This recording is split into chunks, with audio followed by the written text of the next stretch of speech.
So we're going to be exploring the strengths of JAX and Flax NNX, which is a powerful combination for tackling complex computational challenges. We'll see how JAX provides a high-performance foundation using functional transformations and modern hardware, and how Flax NNX offers a user-friendly way to build neural networks on top of JAX, making this an ideal combination for advanced AI, machine learning, and scientific computing. Here's a quote from the community. People who have dived into JAX and really gotten to know it really appreciate it. And there's several aspects of that. This is one, just the cleanliness of the code. And performance is always a big plus too. So why did we develop JAX? Well, Google developed JAX because basically Google needed JAX. Google learned from years of experience in ML and AI and successive generations of frameworks, starting back in the dark ages with disbelief and then TensorFlow. Google needs high performance to work at massive scales and huge models and data sets. And we need a framework that is both flexible and modular in order to innovate quickly for both research and production use cases. So high performance, flexibility, and modularity became the guiding principles for the development of JAX. Yeah. So how good is performance? Here's a comparison between JAX and NumPy. This is running on a free Colab CPU instance, and it shows about a 5,300x speedup. If you look at the numbers there, you'll notice that it's comparing microseconds and milliseconds.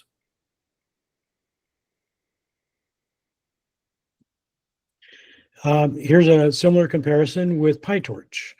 And this is comparing to NNX, our new neural network framework. And in this case, we're looking at like a 2,200x speedup. So flexibility and modularity are key, and it's no secret. Well, maybe it's a secret. I don't know. That really all of the AI and scientific research that Google and DeepMind do is done using JAX, and done using the libraries that we'll be talking about today. So that includes Gemini, Gemma, Imagen, VO, everything really. Notebook LM, all of it. There's good reasons for that. Let's start with JAX itself. So think of JAX as not just another library, but a high-performance platform for numerical computing in Python. It builds on the familiar syntax of Python and NumPy, but adds powerful capabilities through composable function transformations, which we'll talk about. JIT, GRAD, VMAP, and also ShardMap.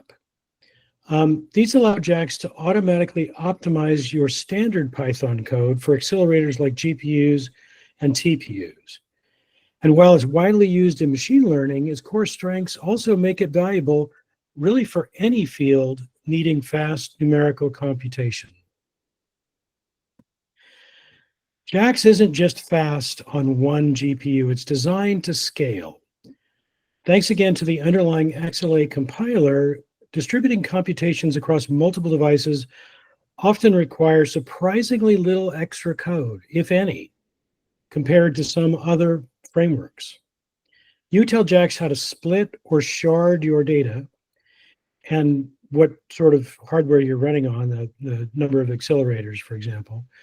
And XLA handles the complex parts of coordinating work and communication between devices. This also means your code often scales well automatically. You can run the same code on more devices and XLA will adapt. Plus, JAX provides excellent portability, which we'll look at in a second. You write your code to typically run, could be on a CPU or whatever, and You can then deploy it across NVIDIA GPUs and Google TPUs without modification, and also some of the newer accelerators that are coming out as well, because XLA handles the hardware specifics. And we've heard from the community that they recognize and appreciate the performance of JAX. People, have been used to writing CUDA kernels and things like that to try to get performance. And when they move to JAX, they discover that it actually gives them most of what they needed to start with. And if they want to dive into kernel development, they can certainly do that. Scalability is incredibly important for any kind of production AI. And JAX shows near ideal scalability. A November 2023 study showed perfect or near perfect scaling to over 50,000 TPUs. Let's take a closer look at that graph. The darker dots that you see as we scale up the number of chips on the bottom, that would be ideal linear scaling. And below it, as you can start to emerge as we get up to the higher numbers, the actual, and this is with V5E, the actual scaling performance that was achieved. It's also, also built for GPUs and other model architectures as well. And on GPUs, as you can see in the benchmark here, it's really showing state-of-the-art performance for, in this case, Llama 3 405B, using FP8 training on an A3 Ultra, which is based on NVIDIA's H200.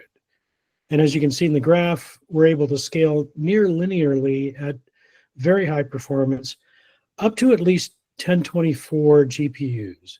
We're working very closely with NVIDIA on this. And here we're using a metric called EMFU, which is effective model flops utilization. And that's a ratio of the utilized FP8 flops divided by the peak BF16 flops. And here we achieve really greater than 80% EMFU, which in fact is state-of-the-art performance at this scale. We're able to achieve this kind of performance at scale because of our close partnership with NVIDIA, as well as the core tenets of JAX and XLA, which is designed for performance. And developers have also told us that they appreciate JAX's modern approach to parallelism. And here's a quote again, gives you an idea of what you can achieve. Portability across accelerators can be important for a number of reasons, including the ability to train on one set of hardware and run inference on different hardware with minimal code changes, if any. This is a common, for example, in autonomous vehicle applications or mobile applications where onboard hardware is limited.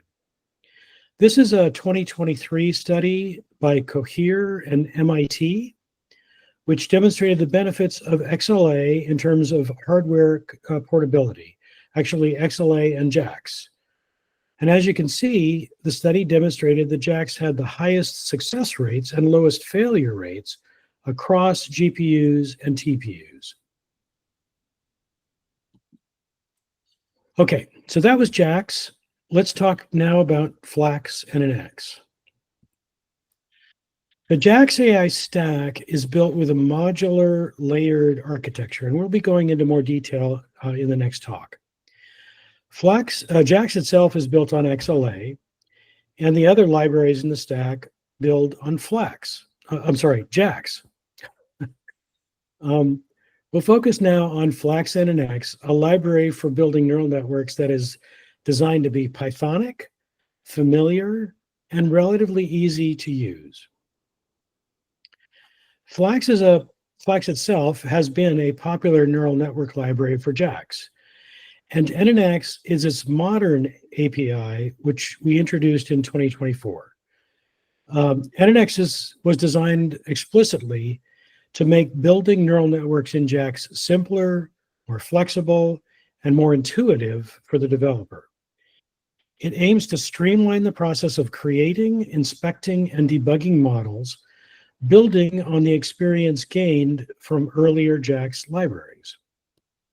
And Flax is also fast, as developers have recognized. Here's another quote.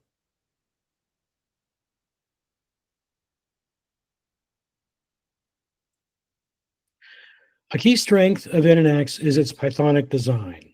It uses standard Python object semantics. So think classes, attributes, methods, and even standard reference sharing, which is great for things like sharing weights between layers. You define your network components by subclassing nnx.module, setting up layers like convolutions or batch normalization as attributes in the dunder init method, and defining the forward pass in the dunder call method, which is a familiar pattern to most Python programmers. This makes NNX feel very natural and significantly lowers the adoption barrier for developers coming from object-oriented frameworks who want to tap into JAX's power. Now let's take a quick look at the JAX ecosystem.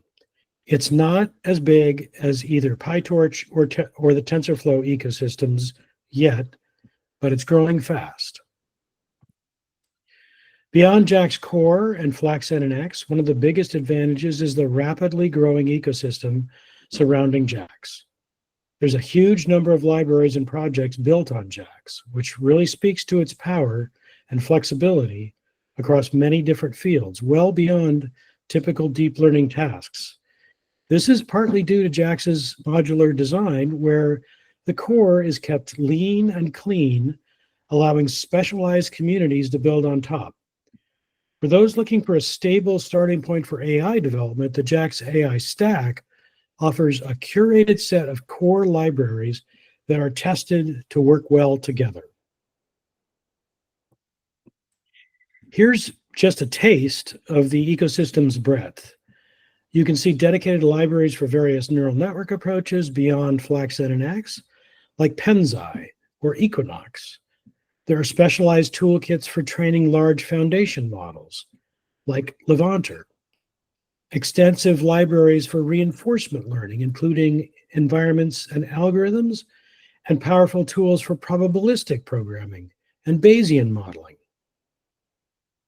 JAX truly shines in scientific computing, with libraries for molecular dynamics, quantum physics, cosmology, solving differential equations, and much more. Add to that state-of-the-art optimization libraries like Optax and essential utilities, and you get a very comprehensive platform. We'll explore more of the reasons that developers love JAX as we dive into each section. But for now, let's really, kind of summarize what we've gone through. JAX provides an incredibly strong foundation for high-performance computing, leveraging XLA and composable transformations like JIT, GRAD, VMAP, and ShardMap.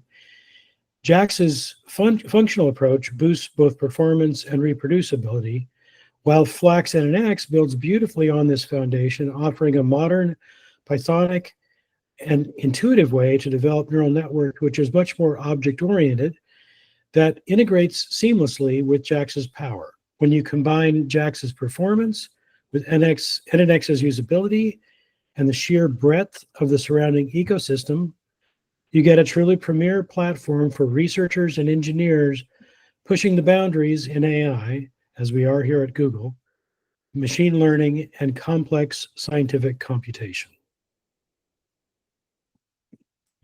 Here's some links. I'll pause for a second if you want to screenshot that.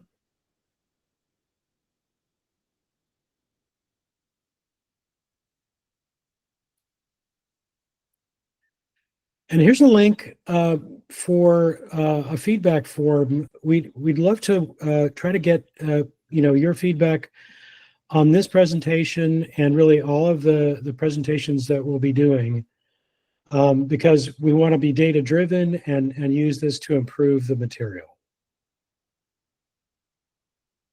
So I'll leave that up for a second while I prep for the next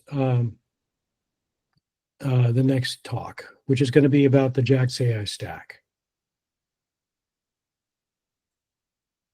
And there's a question in the chat, Robert. Is JAX compatible with CUDA or CUDA in general? Okay, so hang on a second. Let me just focus for a second. Sorry. I just want to get this set up before I answer that. All right. So CUDA. There's a couple of different ways. So if you want to build a kernel for JAX, you can use, there's actually a few different ways to do that. You can use Triton or CUDA if you're really targeting, probably an NVIDIA GPU. I don't know if the AMD GPUs really support that or not. Also Triton, and then there's a library called Palace, which runs in JAX, and that's more portable. So you can develop a kernel that, there's always going to be hardware specific stuff, but it's more portable between GPUs and TPUs and other accelerators. It's also a little higher level, so you're not quite so down in the weeds. But if you want to use Triton or CUDA, you can certainly do that.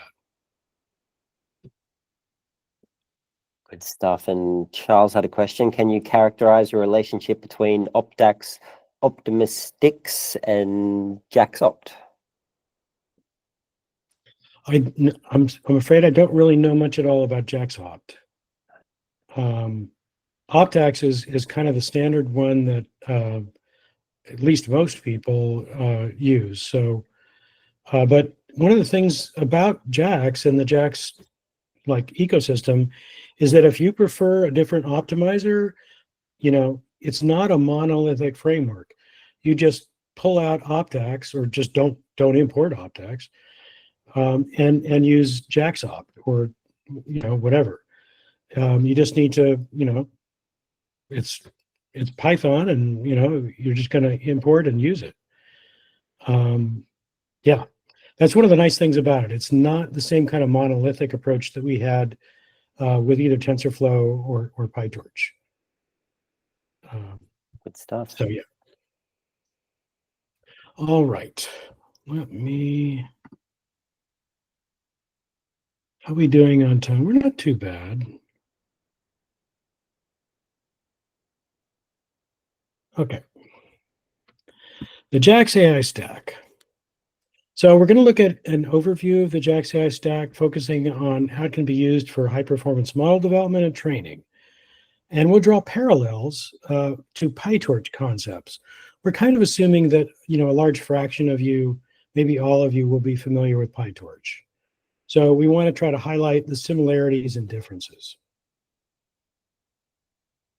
So before we dive into details, let's start with the primary reason you should consider JAX. And it's generally exceptional performance, although as we just talked about, there's a lot of other qualities too, like portability, and the modularity of it, and the flexibility, and so forth. It's not in terms of performance, it's not a small incremental improvement. We've seen, the benchmarks that show it's really, it can be orders of magnitude, really. Yeah.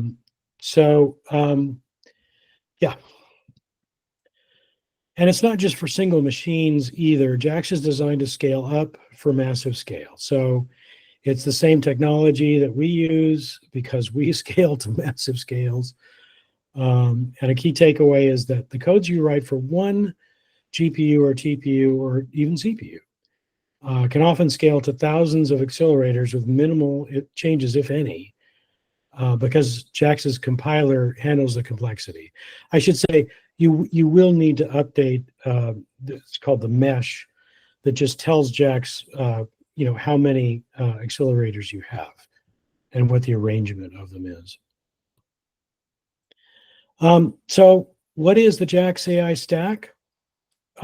Again, don't think of it as a single monolithic framework. Instead, it's a core engine, JAX, plus a set of focused modular libraries built around it. The central idea is to take Python and NumPy-like code and transform it into an incredibly fast machine code using the XLA compiler. Also, the JAX AI stack is just really a starting point for you. If you would rather use different components, say JAX Opt instead of OptX or Equinox instead of NNX, you can easily do that. Here's a view of the complete stack. It's designed to be modular. At the bottom, XLA and JAX form the high performance core.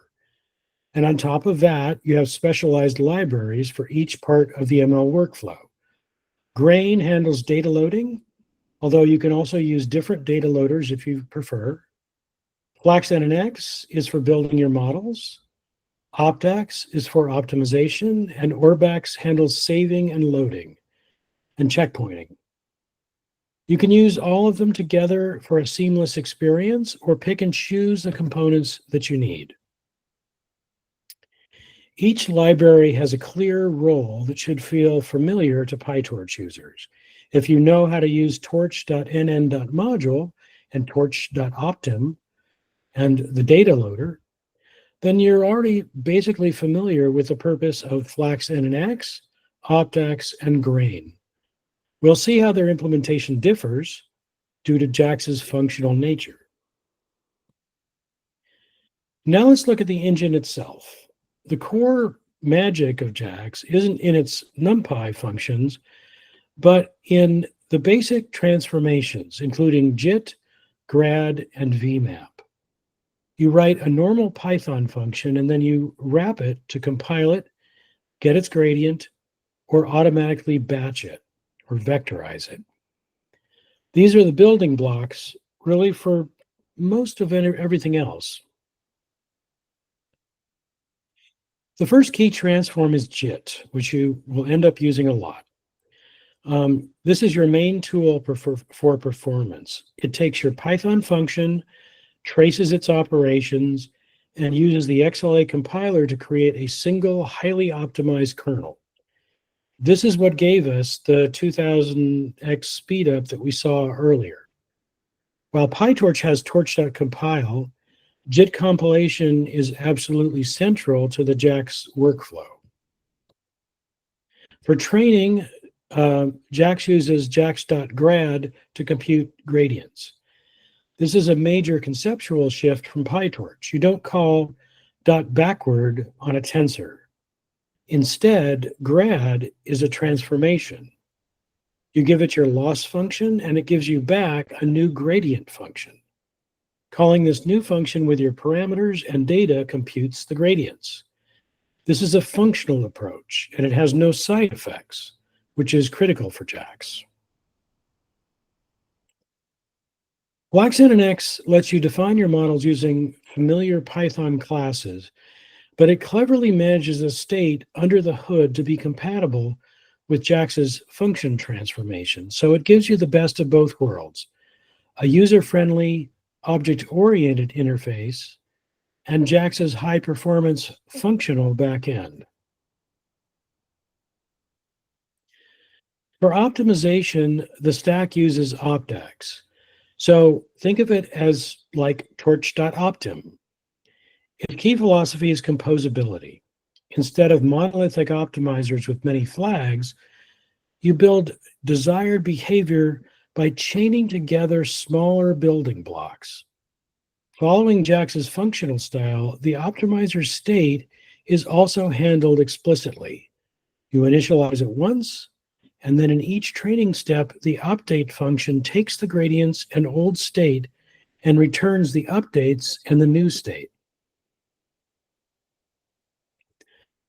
Orbex is the library for saving, loading, and checkpointing. So it's like torch.save and torch.load. Its main advantage is that it's designed from the ground up for large-scale distributed JAX.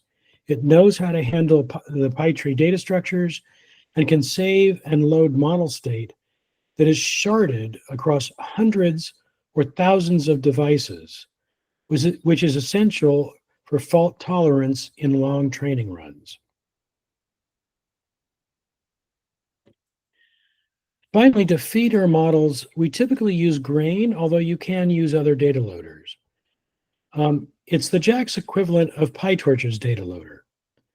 Because JAX can be so fast, it's easy for the data pipeline to become the bottleneck. Grain is designed to prevent this, using parallel worker processes to load and pre-process data, and it has built-in support for sharding the data set for distributed training, and also for asynchronous data loading. So now let's look at some code. Let's put it all together in a code comparison. First, defining a model. As you can see, it's remarkably similar. Both PyTorch and JAX use a class-based structure and a dunder init method to define layers, and a forward pass method. In PyTorch, it's forward, and in JAX, it's the dunder call method, or actually in NNX. The main difference here is NNX's explicit handling of random number generator keys for parameter initialization, which is really important to ensure reproducibility. Next, here's some more setup. Again, very similar. We instantiate the model and optimizer. A key difference in NNX is that the NNX.optimizer wraps the entire model object, not just its parameters. By the way, the NNX.optimizer itself is essentially a wrapper for OptX. So this allows the optimizer to manage the state of its model, of the model it's optimizing. The loss function in JAX is often just a simple Python function, as we'll see next. And this slide here is probably the most critical comparison. In PyTorch, the process is imperative. You zero out the old gradients, you call backward to implicitly populate the .grad attributes, and then you call step to update the parameters in place. In FlaxNNX, the flow is functional and explicit. A single function, often JIT compiled, computes the loss and gradients together, returning them as values. You then explicitly pass these gradients to the optimizer's update function. So there are no hidden side effects here. Finally, let's touch for a second on one of JAX's superpowers, parallelism. The approach is different from PyTorch. In PyTorch, you typically take a finished model and wrap it in a parallelism library like DDP. In JAX, you provide hints to the compiler about how your data and model weights should be sharded or split across devices. The JIT compiler then uses these hints to generate a fully functional program from scratch. This gives you incredible flexibility to mix and match parallelism strategies with minimal code changes. And on the right there, you can see one of the debugging tools showing how your model has been sharded.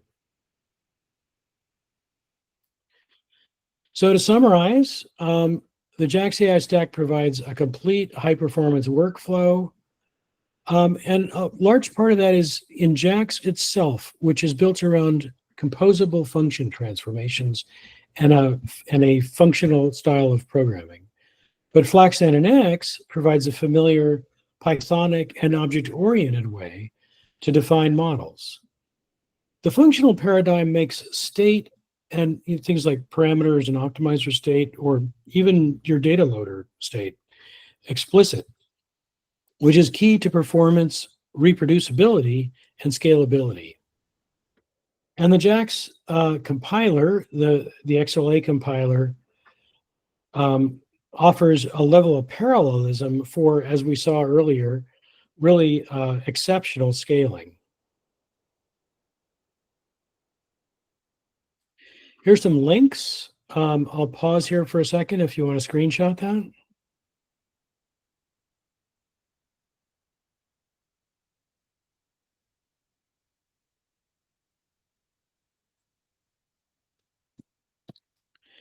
And here's our feedback form. So if you could take a minute and give us some feedback, we'd love to improve this material, and we're trying to be data-driven around that.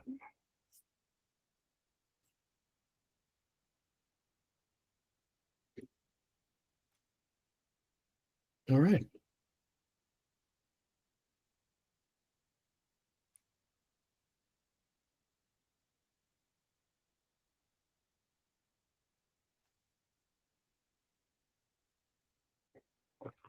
Good stuff. Any questions from that section?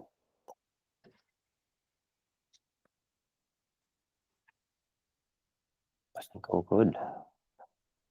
Okay. Well, we have time left. Yeah, is that all? Did you have another section for today, or was that everything? I mean, I wasn't really planning on giving another talk, but I could. No, that's totally fine. I think that was really really foundational and gives a good overview of everything that sort of JAX can offer.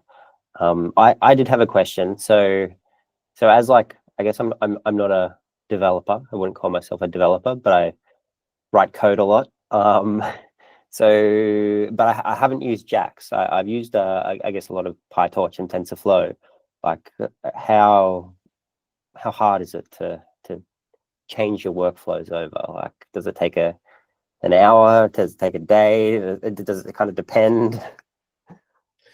I mean, I think it's a lot like anytime you're using or learning to use a new framework to do something, especially when it's a pretty high-powered framework. It tends to be a learning curve that people need to go through. We've tried, especially in NX, to make it as familiar as possible. But just like anything else, you're bound to run into things that you end up wasting a lot of time on, and then you discover the answer and realize you could have fixed it in 2 minutes.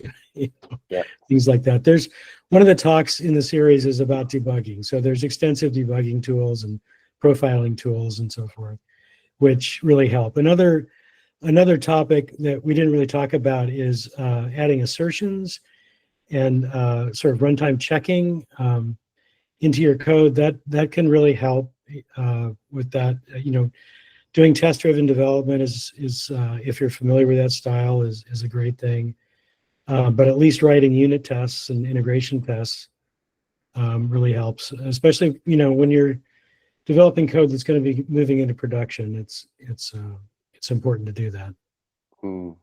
Yeah, I think I mean I'm just speaking from my sort of science background. There's no such thing as production, I guess, in a science workload. You kind of write a script to do sort of something once. It's always quite hacky. But yeah, good to know anyway. Yeah. Charles is asking, can you talk a bit more about describing compute? Oh, sorry. Let me bring it. Can you talk a bit more about describing compute infrastructure for JAX and checkpointing? Yeah. I could. Give me a minute.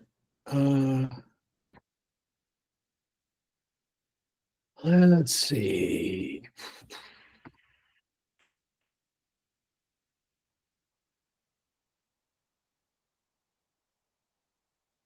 Okay.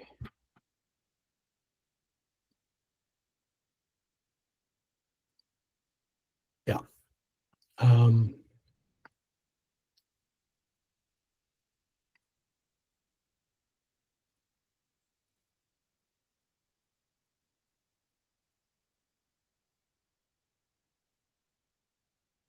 Okay. So this is part of the talk that we have on sharding and parallelism. You describe the setup of your hardware as a mesh, which is a x-dimensional or n-dimensional representation of the devices that you have. So you arrange them across axes based on how you're going to shard them.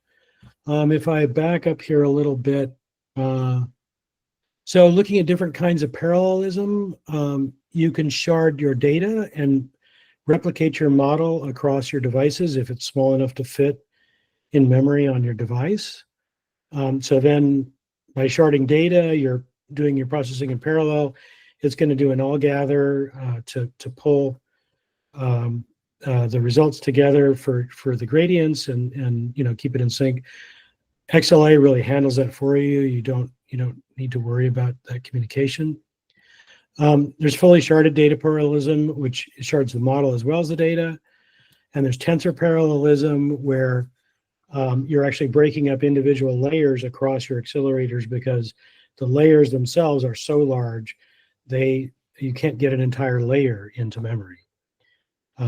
So there's different kinds of parallelism. You use the sharding primitives to describe your mesh and how you want to shard your data across your axes, which you can give logical names like data and model. Here's an example showing a mesh and how it's described. And this is showing the output of the mesh. So just if you want to print it, I've got 8 accelerators in this case. I'm arranging them in a 4x2 grid with data as the first dimension and model as the second dimension. And then checkpointing. Okay, checkpointing. Let me get to that one. Is there something in particular you were interested in about checkpointing? Yeah, sure. Just I'll just talk on the mic if that comes through. So yeah, essentially, if we're on HPC infrastructure, just sort of how we want to go about that, especially if our grid changes between runs. But just anything. If you happen to have anything in hand about sort of JAX checkpointing flexibility, be awesome. I have a whole talk about checkpointing here. Let me see if I can figure out where would be best. Actually, yeah, it covers, yeah. Well, maybe this. Yeah. So distributed checkpointing. When you have a number of accelerators, you need to checkpoint, across the state for all of the accelerators and pull that in. So that's Orbax is designed exactly for that. I mean, you can certainly use it just on a single CPU instance too, but it's designed to handle this case. The basic case here is when you're checkpointing and you're going to be restoring onto the same accelerator grid, right? But if you're not going to do that, if you're going to checkpoint and then change your grid and you want to restore onto it, you can do that as well. Let me see if I can find. No. Okay.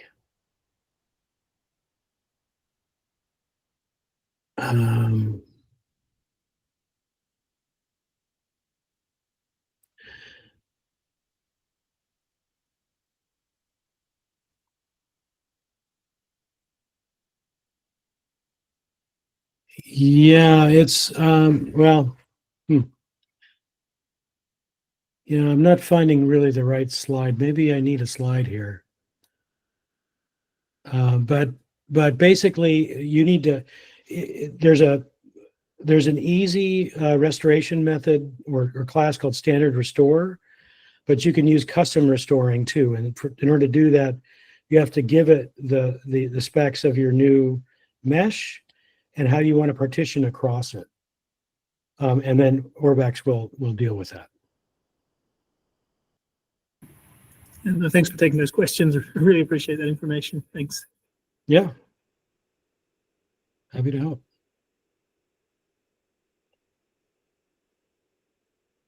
All righty. Well, if there's no more questions, we can wrap it up there. So, once again, thanks so much, Robert, for that. As I mentioned, next week we have Charles Gretton and Cody Christopher from ANU giving a talk on JAX for combinatorial optimization. See if I can get that right. So wait, I'll post a link in the chat to that one if you haven't registered already. But come along, that'll be that should be great as well. And one thing, so Nathaniel, I'll be sending code exercises quick references and a copy of these slides. So if I can send them to you and you can distribute them out. Absolutely, that'd be fantastic. Yeah, everything. So this has been recorded, so that'll go up on YouTube probably within 24 hours or so, and yeah, I'll share everything with the community. So thanks again. Great. All right. Have a great day, everyone. Thank you. Thanks. Oh, Radek? Hi, good morning. Sorry for the late raise of the hand. There are these three things like TensorFlow, PyTorch, and then JAX. Okay, so when we start coding, the legacy code that we get, for example, I'm working in the area of physics-informed machine learning. So when I started using a library, that library had PyTorch models mainly in it. Now, if I want to shift to JAX, I mean, like, what is the main, advantage of, shifting to JAX? I mean, like, when should I think like, oh, for this problem, JAX will be a better solution compared to others? It sounds like maybe you joined fairly late. Yeah, Because I joined a bit late. Yeah. so I guess just real quickly, it would be performance, scalability, and portability, as well as the style of the code, which is much more modular and flexible, and people really appreciate that in development. So it's covered a lot more. If you look at the recording, I think it'll answer a lot of that for you. Okay. Thank you. Yep. Good stuff. All right. Well, thanks everyone. Thanks, Robert. Thanks, Ravi. Ciao.